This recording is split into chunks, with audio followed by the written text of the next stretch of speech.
우리가 지난주 성령 강림 주일을 우리가 시점으로 해서 또 성령의 열매에 대해서 우리가 결단하고 또 성령의 열매를 맺을 뿐만 아니라 성령 안에서 성령으로 행하는 삶을 좀 살아가자라고 하는 결단을 함께 하였습니다.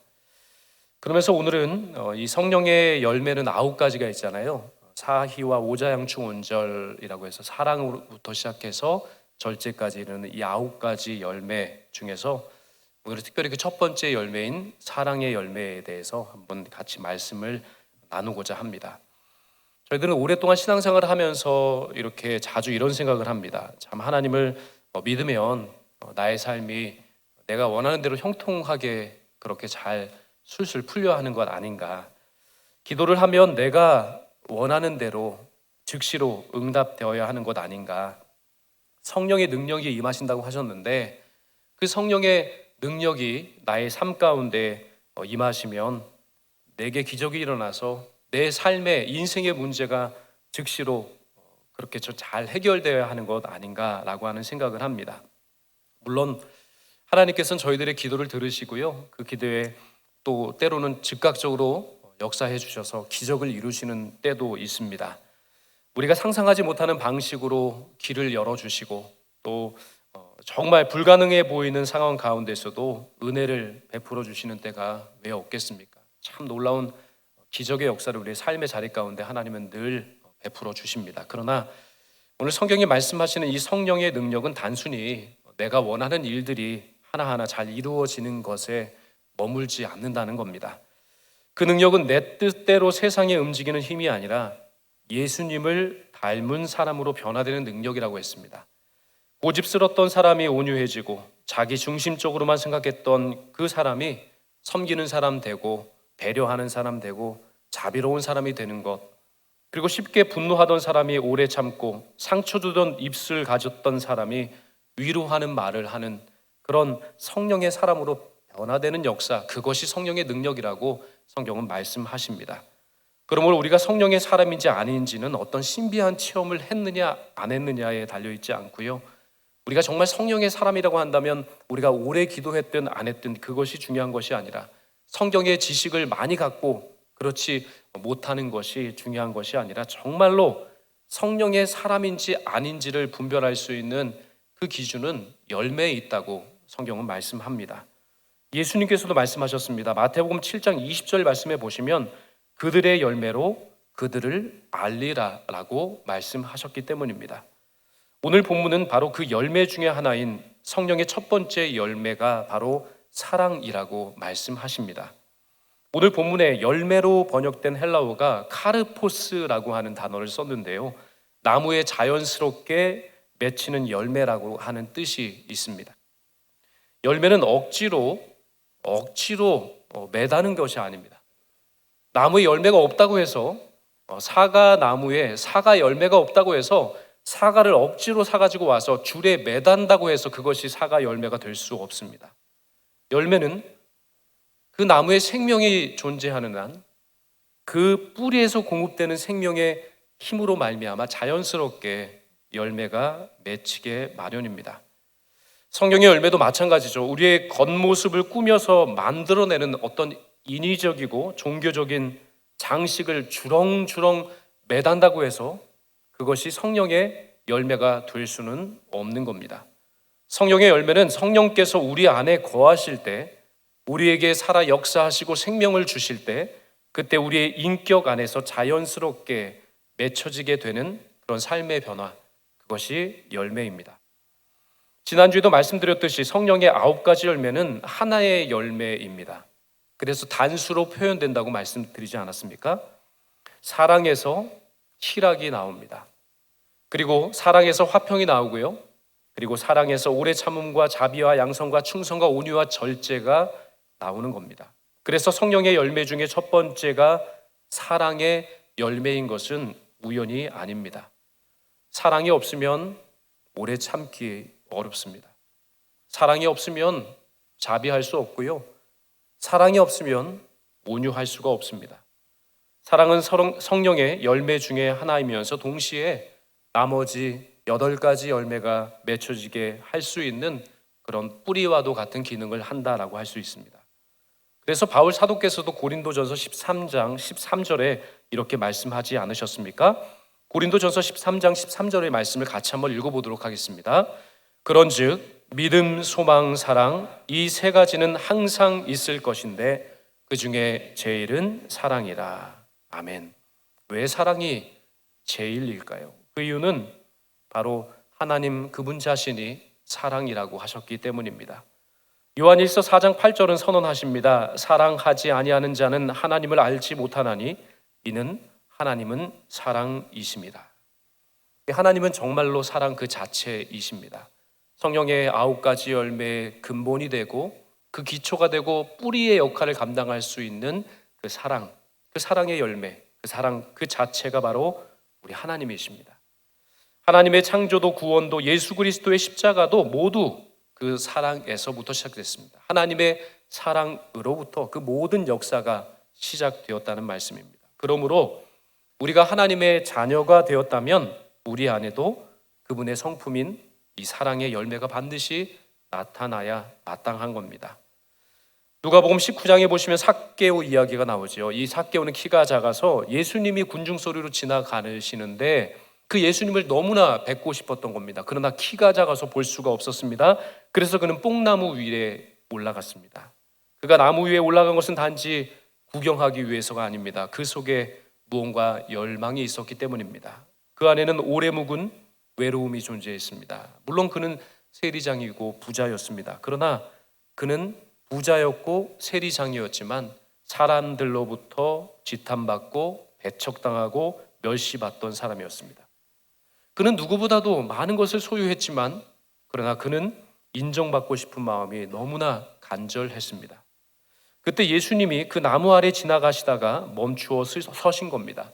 그리고 그 나무 위를 쳐다보시고는 이렇게 말씀하셨습니다. 삭개오야, 속히 내려오라. 내가 오늘 내 집에 유하여야 하겠다라고 말씀하십니다. 이 군중들은 그 예수님의 말씀을 듣고 수군거립니다. 저 사람이 죄인의 집에 들어간다 하니 정말 못마땅해 했던 겁니다. 그러나 예수님은 그 사람들의 이야기 개의치 않으셨고요. 삭개오의 이름을 먼저 불러주시고 그리고 삭개오에게 찾아가셨을 뿐만 아니라 그의 집에 함께 유하겠다라고 말씀하십니다. 놀라운 것은요, 예수님께서 그 삭개오와 함께 집에 머무시면서 식사를 하셨는데 그 식사를 하는 자리에서 삭개오가 놀라운 변화의 역사를 경험하면서 이런 고백을 하였습니다. 누가복음 19장 8절 말씀해 보시면 내 소유의 절반을 가난한 자들에게 주겠사오며 만일 누구의 것을 속여 빼앗은 일이 있으면 내 갑절이나 갚겠나이다 라고 하는 그런 고백을 합니다. 예수님이 시킨 것 아닙니다. 아무도 그에게 강요하지 않았습니다. 그러나 예수님과 함께 식사를 하는 그 식사 자리에서 그는 깨달은 겁니다. 먼저 사랑받은 사람이 스스로 사랑하는 사람으로 변화된 겁니다. 억지로 훈련하고 억지로 이끌고 억지로 해라 등 떠밀지 않았습니다. 그 예수님의 사랑을 그 식사 자리에서 삭개오는 경험한 것이고요. 그 예수님의 사랑을 받은 삭개오는 정말 억지가 아니라 그 스스로 마음속으로부터 정말 사랑을 베푸는 자 그리고 회개하는 자 그 삶의 변화를 이루어가는 자로 새롭게 변화된 겁니다. 성령의 열매 사랑이 시작되는 삶을 살게 된 것이죠. 그런데 여기서 우리는 한 가지 질문을 하나 정직하게 해야 합니다. 우리는 사랑이 중요하다라는 것은 다 압니다. 여기 계신 분 중에서 누가 사랑 중요하지 않다라고 하시는 분이 누가 있으시겠습니까? 기독교에서 가장 강조하는 말 가운데 하나가 사랑 아니겠습니까? 수많은 성경 공부를 하실 때도 기도를 하실 때에도 그리고 찬양을 부르실 때도 그 가사 하나하나에 담겨져 있는 중심은 사랑 아니겠습니까? 누구나 할 것 없이 정말 기독교에서 중요한 것 사랑이다라고 하는 사실은 다 아십니다. 그런데 왜 우리는 여전히 사랑하지 못할까요? 왜 교회는 사랑이 식어져만 가는 것일까요? 왜 우리의 가정은 사랑이 메말라 가는 것처럼 느껴지는 것일까요? 문제는 우리가 사랑을 몰라서가 아닙니다. 여기 계신 분 중에 사랑에 대해서 모르시는 분이 누가 있으시겠습니까? 그러나 문제는 뭐냐면요, 우리가 사랑을 쉽게 그렇게 혼동하고요, 그렇게 사랑 자체를 너무 좁게 이해하고 또 사랑을 너무 편하게 이해하기 때문에 그 사랑의 역사가 우리의 삶 가운데 나타나지 않을 때가 많습니다.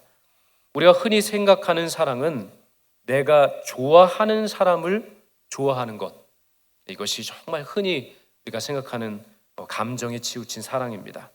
나에게 잘해주는 사람에게 잘해주는 것, 그것을 사랑이라고 생각하는 사람이 있습니다. 나와 맞는 사람과 친하게 지내는 것, 그걸 사랑이라고 생각하기 쉽지요. 나를 불편하게 하지 않는 그 사람을 받아들이고 친하게 살아가는 것, 이것을 사랑이라고 착각을 합니다. 오해를 하는 것이고요, 좁게 이해를 하는 겁니다. 그러나 예수님 말씀하신 사랑은 그렇게 좁은 사랑이 아니었습니다. 요한복음 13장 34절에 예수님께서 이렇게 말씀하셨죠. 우리 한번 같이 읽어볼까요? 새 계명을 너희에게 주노니 서로 사랑하라. 내가 너희를 사랑한 것 같이 너희도 서로 사랑하라. 분명히 말씀하셨습니다.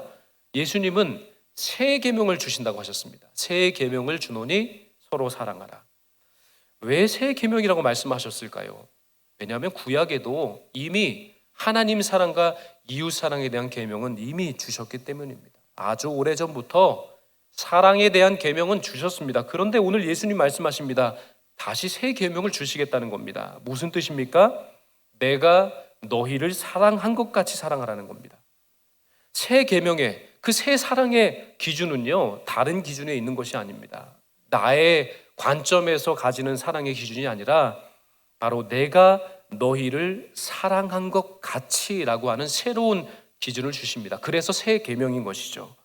예수님께서 우리를 사랑하신 방식대로, 예수님께서 우리를 사랑하신 방법대로 사랑하는 것, 그것이 새 계명이 주시는 진짜 사랑하는 방법이다라고 예수님은 말씀하신 겁니다.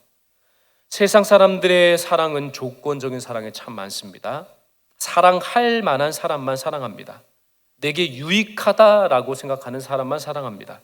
나를 인정해주는 사람만 사랑합니다. 그러나 예수님께서 말씀하신 새 계명으로 내가 너희를 사랑한 것 같이 사랑하라 하신 예수님의 사랑은 달랐습니다. 예수님은 자신을 배반할 것을 아시는 바로 이 가롯 유다의 발을 씻어주신 그 사랑의 주님이십니다. 예수님은 3번씩이나 베드로가 부인할 것을 아시면서도 바로 그 베드로까지 끝까지 사랑하신 분이십니다. 그 수많은 제자들 결정적인 순간에 다 도망쳐서 예수님과 함께할 제자가 없다는 것도 아셨음에도 불구하고 예수님은 제자들을 사랑하시되 끝까지 사랑하셨다라고 말씀합니다. 요한복음 13장 1절은 이렇게 말씀하시잖아요. 유월절 전에 예수께서 자기가 세상을 떠나 아버지께로 돌아가실 때가 이른 줄 아시고 세상에 있는 자기 사람들을 사랑하시되 끝까지 사랑하시니라. 아멘. 이게 사랑입니다.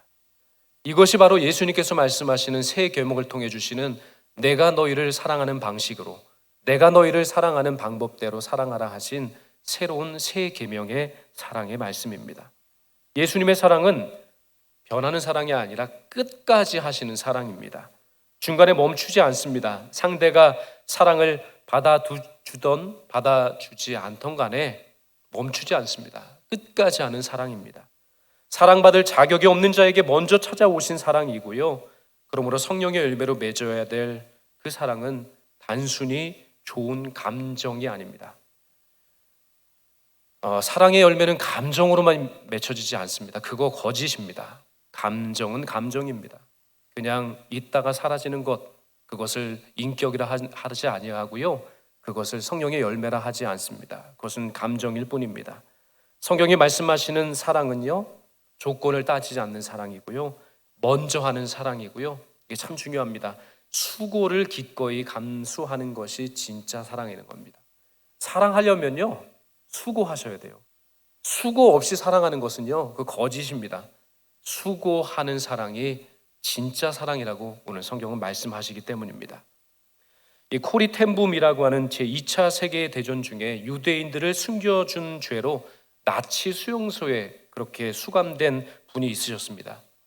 근데 이분이 언니와 함께 그 포로 수용소에 수감이 되었는데요, 이 언니가 잔인한 대우를 받다가 끝내 그 수용소에서 목숨을 잃게 되었습니다. 그렇게 전쟁이 끝난 후에 이 코리는 살아남아서 전 세계를 순회하면서 하나님의 용서와 사랑이 얼마나 큰지를 증거하며 강연을 하였습니다. 그러던 어느 날 이 강연을 마친 이 코리에게 한 사람이 다가왔습니다. 그는 이 코리 앞에 환하게 웃으면서 손을 내밀었습니다. 그런데 코리는 그 사람의 얼굴을 알아보았습니다. 왜냐하면 그 사람은 바로 그 포로 수용소에서 가장 잔인하게 포로들을 다루었던 간수였기 때문입니다. 어찌 그 얼굴을 잊을 수 있겠습니까? 언니를 죽음으로 몰아갔던 그 자리에 그가 있었습니다. 코리의 가슴 속에 차가운 공기가 흘렀고 그 내민 손을 결코 붙잡을 수가 없었습니다. 그 순간 코리는 속으로 기도했습니다. 주님, 저는 저 사람의 손을 절대 잡을 수가 없습니다. 주님, 저에게 사랑을 주십시오. 주님, 저에게 그 손을 잡을 수 있는 용기를 주십시오 라고 하는 기도를 드렸습니다. 놀라운 것은 그 기도를 드리자 그 코리의 마음 가운데 온기가 싹 터오르기 시작했습니다. 코리는 떨리는 손을 내밀었습니다. 그리고 그의 손을 잡았습니다. 나중에 코리는 이런 고백을 했습니다. 그날 저는 처음으로 사랑이 내 감정이 아니라는 것을 깨달았습니다. 사랑은 주님께 구하는 것이었습니다. 내 힘으로 할 수 없지만 주님이 주시는 사랑으로는 그 사랑을 충분히 감당할 수 있었습니다. 성도 여러분, 이것이 예수님의 사랑입니다. 나는 할 수 없는 겁니다. 나는 실천할 수 없는 겁니다. 그러나 우리가 주님께 기도하면요, 그 감정으로 요동치는 우리의 마음을 우리 주님께서 붙잡아 주시고 사랑할 수 있는 힘도 주시고 품어낼 수 있는 힘도 우리 주님께서 주시는 것입니다. 감정에 흔들리지 마시고 감정으로 그것이 사랑이라고 착각하지 마시기 바랍니다. 사랑하는 것도 주님께서 우리에게 주시는 열매이고 우리 주님께서 우리에게 주시는 그런 사랑할 수 있는 힘을 능히 우리 모두에게 베풀어 주실 줄 믿습니다. 저희들이 사랑을 오해하는 가장 큰 이유는 그 사랑을 감정으로만 생각하기 때문입니다. 물론 사랑에는 감정이 따릅니다. 그러나 성경에서 말씀하시는 사랑은 감정을 뛰어넘는 더 깊은 사랑입니다. 사랑은 의지이고요, 사랑은 때로는 선택입니다. 때로 사랑은 행동이고요, 때로 사랑은 수고라고 할 수 있습니다. 감정으로만 생각하시면 속습니다. 그러나 사랑은 선택이고 결단이고 행동이고 수고라고 하는 사실을 우리가 기억할 때 우리가 사랑할 수 있도록, 그 사랑의 열매를 맺을 수 있도록 우리 주님께서 우리에게 새로운 힘을 주실 것입니다.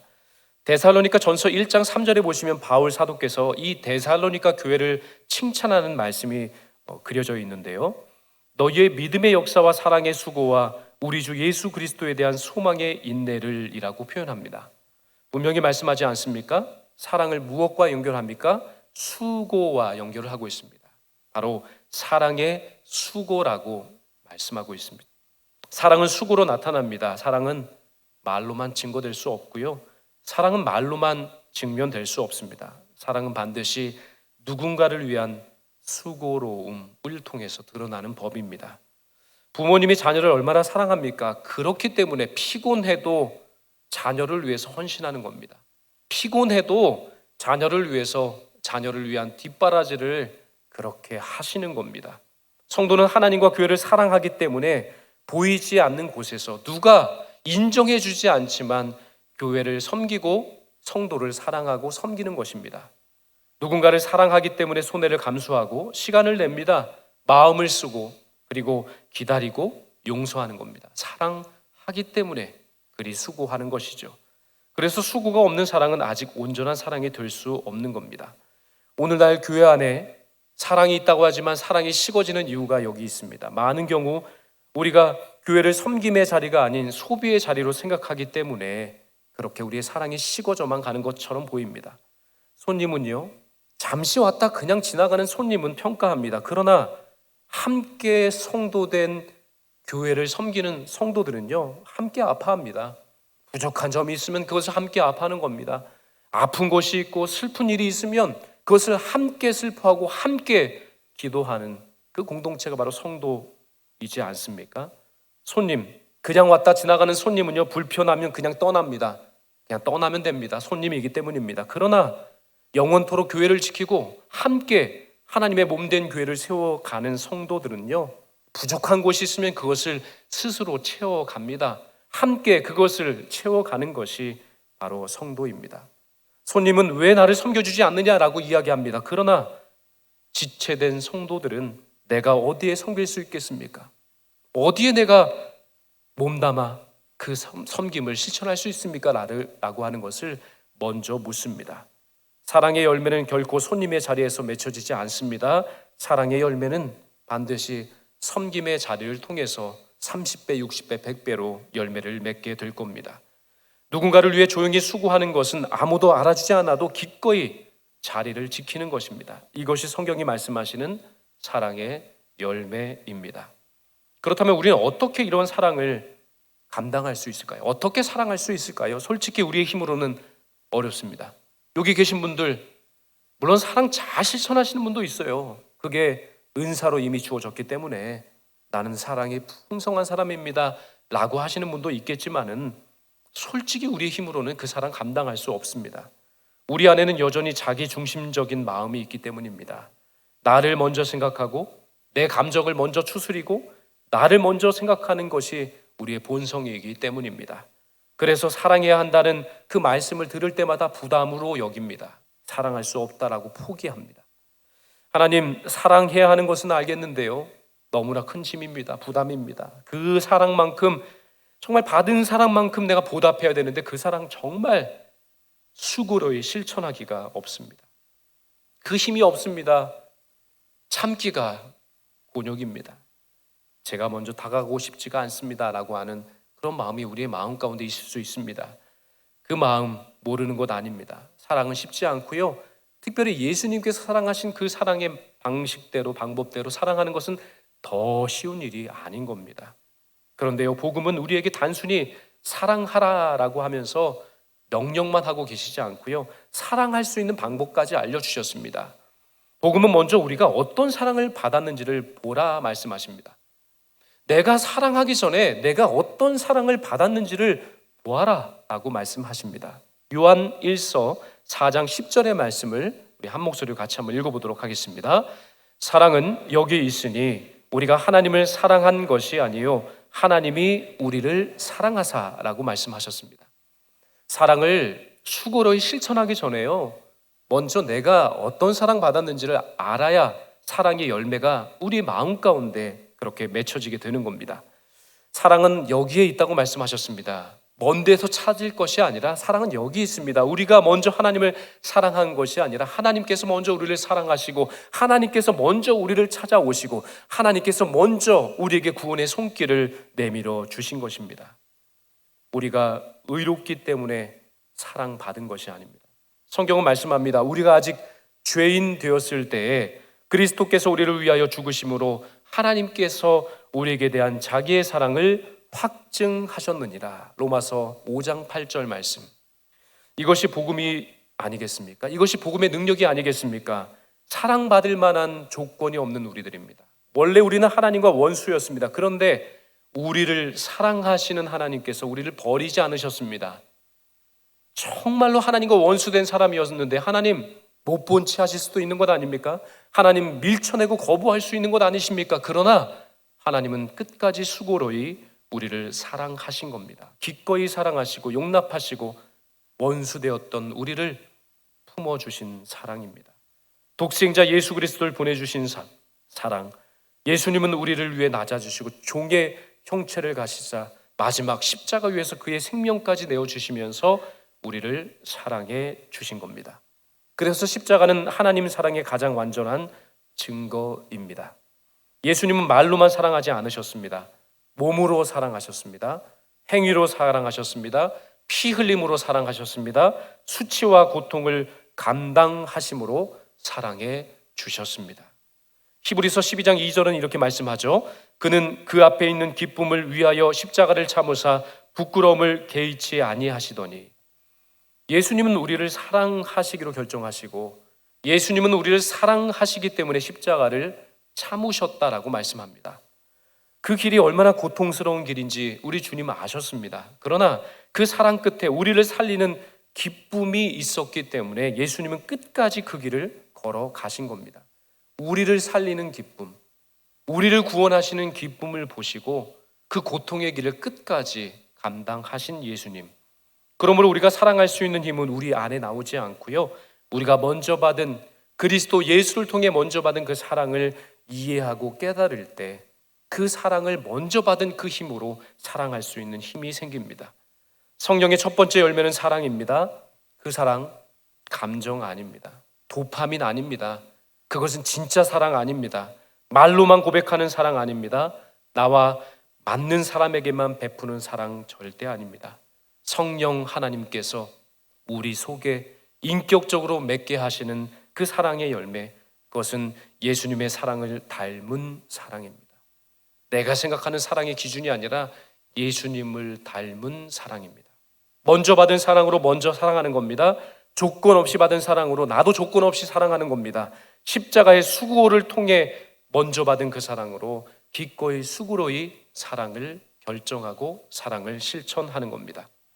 오늘 우리의 가정에 이 놀라운 예수님이 말씀하신 세 계명을 통해 말씀하신 이 사랑의 열매가 우리 가정 가운데 풍성히 맺혀지기를 주님의 이름으로 축원합니다.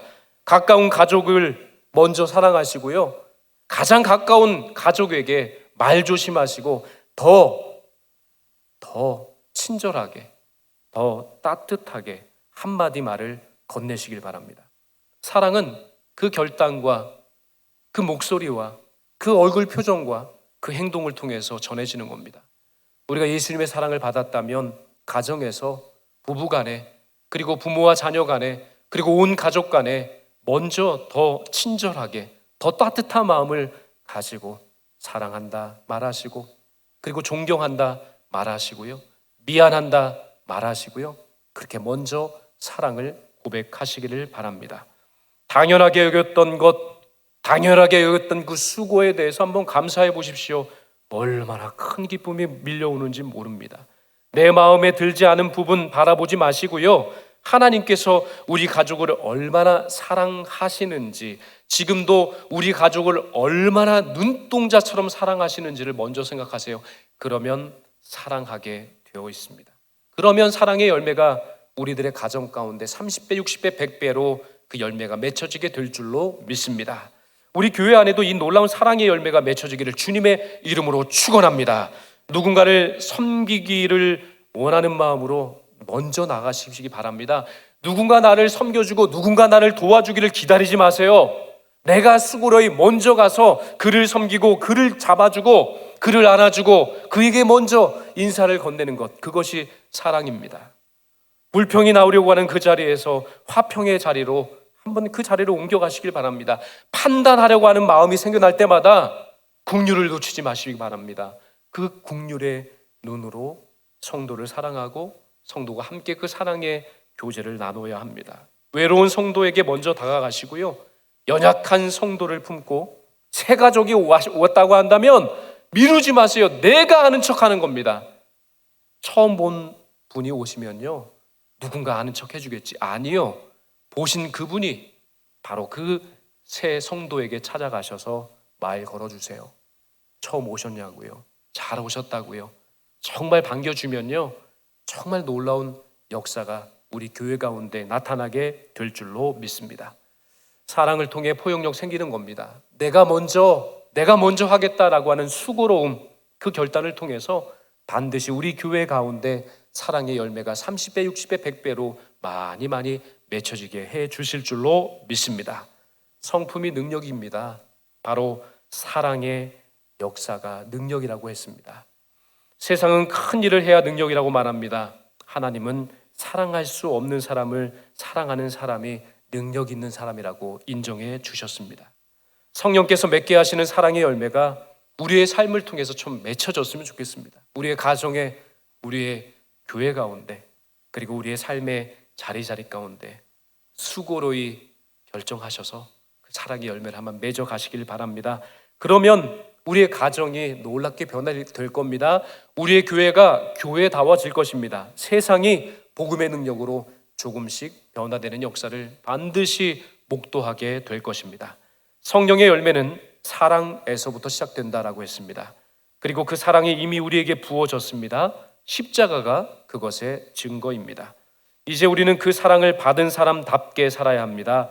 바라기는 저희 모두가 예수님께 받은 그 사랑으로 먼저 사랑하기로, 먼저 수고로이 사랑하기로 그렇게 결단하시고 기꺼이 수고하시고 성령의 아름다운 열매를 30배, 60배, 100배로 아름답게 맺어 가시기를 주님의 이름으로 축원합니다.